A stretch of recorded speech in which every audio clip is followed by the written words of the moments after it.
ሰውነትሽን ካላሳየሽኝ አትወጂኝም አስመሳይ ነሽ ይለኛል። ምክርን ፈልጌ ነው።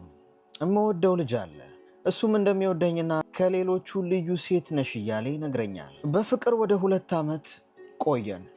አሁን ላይ የሆነ የሚያጨቃጭቀን ነገር ተፈጠረ። እሱ ደግሞ ሰውነትሽን አሳይኝ ይለኛል። እኔ ደግሞ ይሄ ስንገናኝ ይደርሳል እያልኩ ነው። ስህተት እንኳን አይቼበት እንዳላየው አልፈዋለሁ፣ ምክንያቱም ስለምወደው። አሁን ላይ ችግር ውስጥ ሆንኩኝ። እንዳልተወው እወደዋለሁ። ከሱ ለመራቅ ምን ላድርግ? ሰውነትሽን ካላሳየሽኝ አትወጂኝም አስመሳይ ነሽ ይለኛል። እኔ ደግሞ አልወድም ማሳየት እለዋለሁ። በፈጣሪ ጥሩ ምክር ስጠኝ፣ የሚደብር ስሜት ውስጥ ነኝ ይላል። ሁሌም የሚደብር ስሜት ውስጥ ሁኚ፣ እሱ ነው የሚያዋጣሽ። ክብራትና ክብራን ይሄንን ቪዲዮ ኮፒ ሊንክ እና ሼር ያደርጉት፣ ሁሉም ሴቶች ጋር እንዲደርስ ፈልጋለሁ። እንደ አዋጅም ቁጠሩት። ሴቶች ራሳችሁን ከወንድ ልጅ በማራቅ ለራሳችሁ ትልቅ ውለታ ዋሉለት። ከእንደዚህ አይነት ወንድ ሞት ነው በርሽን እያንኳኳ ያለው።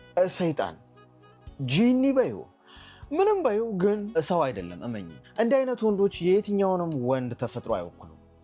የትኛው ወንዶች የሴት ልጅን አካል ወይም እርቃን ማየት አንፈልግም። የትኛውም ወንድ በሴት ልጅ ስሜታዊ ሊሆን ይችላል፣ ተፈጥሯዊ ነው። ተቃራኒ ነገሮች ሊሳሳቡ ግድ ነው። ወንድ ልጅ የሴት ልጅን አቋምና ወይም ቁንጅና አይቶ ሊሳብ ይችላል። በስሜት ሊሆን ይችላል፣ በፍቅር፣ እሱ ችግር የለው። ዋናው ችግር የሚመጣው የትኛውም ጤናማ ወንድ ሴት ልጅን እርቃኗን በማየት ምንም አይነት ደስታ ወይም ምንም አይነት እርካታ አይሰማው። እርቃንሽን ካላየውሽ የሚል ባል ካለሽ ወይም ፍቅረኛ ካለሽ እመኝኝ አጋድሞ ሊያርድሽ እየተዘጋጀ ነው። ወንዶቹ ሊያጠምዷችሁ ሲፈልጉ መጀመሪያ የሚጠይቋችሁ ገላሽን አሳይ፣ ራቁትሽን ፎቶ ላኪልኝ፣ ምንም ሳትለብሺ ልይሽ እስቲ፣ አለበለዚያ አትወጂኝ ማለት ስለማታፈቅሪ ነው እንዲህ ማታረጊው ይልሻል። የሰው ልጅ ራቁቱን ሲታይ አያምርም፣ አናምርም። ሁላችንም ልብስን ያሳመረን። ማንም ሰው ልብስ ሳይለብስ ራቁቱን ብታዩት የትኛውም ቆንጆ የምትሉት ሰው አያምርም። ኢቭን ራሳችሁን መስታወት ፊት ምንም ልብስ ሳትለብሱ ብታዩት አታምሩ። ስለዚህ የትኛውም ወንድ እርቃንሽን ራቁትሽን ልይሽ፣ ቪዲዮ ላኪልኝ፣ ፎቶ ላኪልኝ የሚልሽ ወንድ የስሜት ጉዳይ አይደለም። ያንን እርቃንሽን ያሳየሽውን ፎቶ ወይም ቪዲዮ እንደ ማህደር ያስቀምጥልሻል። ከዛ ህይወትሽ በሙሉ ይበላሻል። ከሱ ቁጥጥር ውጭ መውጣት አትችይም። እንደፈለገ ይጫወትብሻል። የሴት ልጅ ገላ ኤክስፔንሲቭ ነው፣ በጣም ውድ። ለዛ ነው በጣም የሚፈልጉት። እሱን ካገኙ እንዴት አድርገው እንደሚቆጣጠሩሽ ያውቃሉ። ለዛ ነው የስሜት ጉዳይ አይደለም።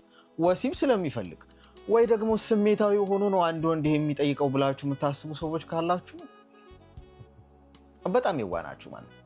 ራሳችሁን ከእንደዚህ አይነት ማፊያ ወንዶች አርቁ። ሴቶች ከእናንተ በእውቀት ላንስ እችላለሁ ወይም እናንተ ጋር ላልደርስ እችላለሁ።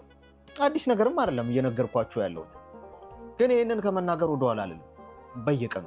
ምክንያቱም አንዳንድ ሰው በየቀኑም ነግረኸው ይረሳዋል፣ ማስተዋሉን ያጣል። በተለይ ሴት ልጅ ስታፈቅር የተነገራትንና ማስተዋል ያለባትን በሙሉ እርግፍ አርጋ ነው የምትተወው። አይኗን በሙሉ አስራ ነው የምትከተለው ያንን ሰው። ምንም አርጊ ቢላት አንዴ ልቧ ከሄደ ማንንም አትሰማም። የምትነቃው ሁሉ ነገር ካበቃ በኋላ ነው። ስለዚህ እንዳታስቢ፣ በየቀኑ እንደዚህ እየደበረሽ ኑሪ። እሱ ነው የሚያዋጣሽ። አጋድሞ ከሚያርድሽና ህይወትሽ ከሚበላሽ በየቀኑ ይደብርሽ። በዚህ ሰዓት እንደዚህ አይነት ነገር እየጠየቃችሁ ያለ ወንድ ምንም ሳትለብሺ ልይሽ ስለማፈቅርሽ ነው፣ ገለመሌ፣ ውሸት፣ ቅጥፈት።